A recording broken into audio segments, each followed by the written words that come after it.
Assalamualaikum warahmatullahi wabarakatuh. Halo semuanya, perkenalkan saya Tia Kartika dari kelas BKPI 3A.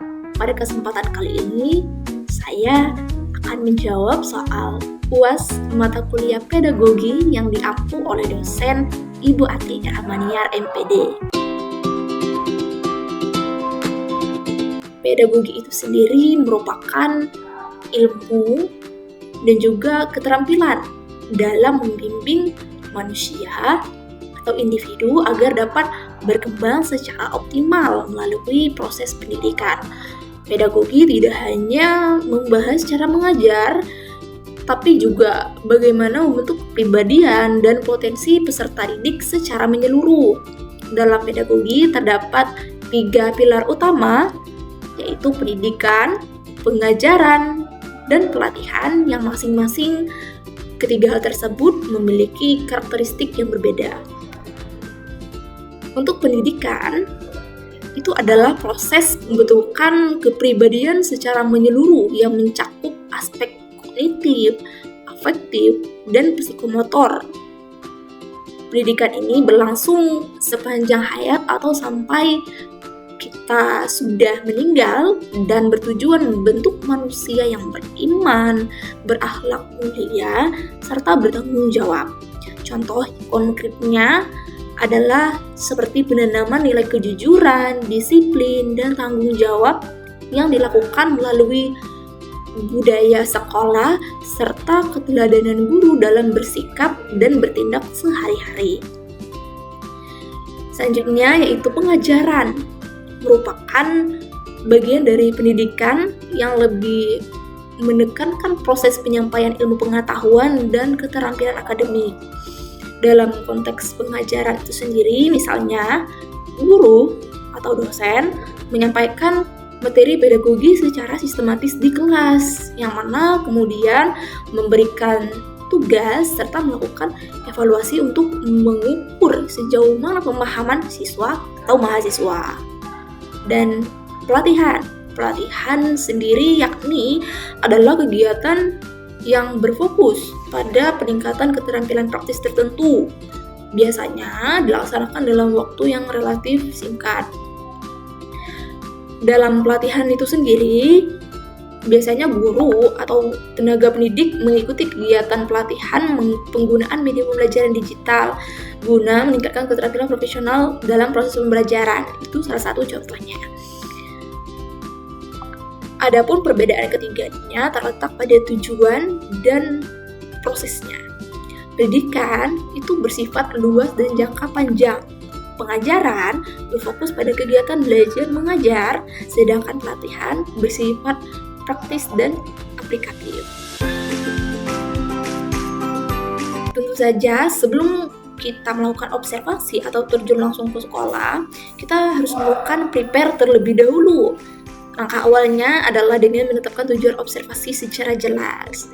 Kita ini mau melakukan observasi di mana? Nah, untuk selanjutnya menyusun instrumen observasi seperti lembar pertanyaan wawancara atau pengamatan dan sejenisnya. Kemudian untuk di mana hal tersebut sebagai pedoman kita selama melakukan observasi. Setelah itu kita mengurus surat permohonan izin observasi pada bagian akademik kampus. Dilanjutkan mengurus perizinan kepada pihak sekolah, mempelajari profil sekolah, serta karakteristik peserta didik, dan menyiapkan diri, yakni sikap profesional dengan tetap menjaga etika selama proses observasi berlangsung nanti. Setelah observasi usai kita laksanakan, langkah berikutnya adalah mencatat dan merapikan seluruh data hasil observasi yang kita sudah peroleh. Kemudian dari data tersebut dianalisis dan dikaitkan dengan teori pedagogi yang relevan. Untuk selanjutnya, hasil observasi akan disusun dalam bentuk laporan sistematis dan diakhiri dengan penarikan kesimpulan serta pemberian rekomendasi berdasarkan temuan observasi. Psikologi dan religi memiliki hubungan yang sangat erat dan berdempetan dalam pedagogi ya, karena keduanya punya peran penting dalam mendukung peserta didik secara menyeluruh.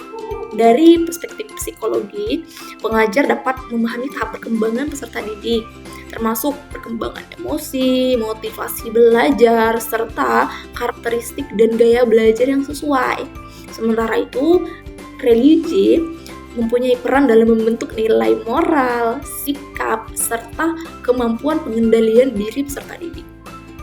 Contohnya adalah ketika peserta didik mengalami kecemasan dalam proses belajarnya, itu dapat dibantu melalui pendekatan psikologis, seperti pemberian motivasi, empati, dan dukungan emosional. Selain itu, penguatan nilai-nilai religius juga seperti kesabaran, doa, dan tawakal itu dapat membantu peserta didik menjadi lebih tenang, percaya diri, dan mampu menghadapi tekanan belajar, sehingga perkembangan mental dan spiritualnya dapat berjalan secara seimbang dan beriringan. Dalam melaksanakan evaluasi pembelajaran di kelas, seorang guru BK memiliki beberapa tugas penting. Pertama, menetapkan tujuan evaluasi yang sesuai dengan jenis layanan BK yang diberikan. Kedua, menggunakan instrumen evaluasi yang tepat seperti angket, observasi, wawancara, serta refleksi peserta didik.